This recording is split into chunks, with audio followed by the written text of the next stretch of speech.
So Alaska Cares is the child advocacy center that serves the Anchorage area and also statewide when we have complex cases. The main services we provide are mental health services for children, lots of follow-up with families, and support for the non-offending caregivers. It's our job, not with the physical location or the decorations or the teddy bears we have sitting around, to make it child-friendly. It's our job as a team to create an environment where children walk through the door and they feel welcomed. They feel like they will be listened to and believed. They feel joy. I think it's something that is tangible for children. They're very perceptive. And a lot of these kids are coming from environments where it's the polar opposite, where it's dysfunction, it's violence, it's harm to them on an ongoing basis. We had an 8-year-old little girl, I'll call her Janie, that came into CARES and disclosed being sexually abused by her neighbor. It's memorable because she provided information to the team that not only was she abused, she finally worked up the courage to tell the perpetrator no and left the room. The really difficult part about her story is she left her little sister in the room with the perpetrator.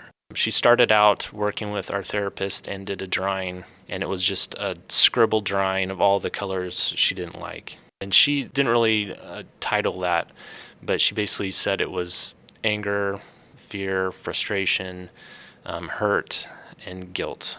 About 6 months into therapy, she provided another drawing, which was a black drawing with an X on it, and she labeled this drawing guilt. It was roughly 6 months of therapy. She was able to get through all these other emotions and really pinpoint the emotion that she needed to deal with, and that was guilt of leaving her sister behind to be abused by the same man that abused her.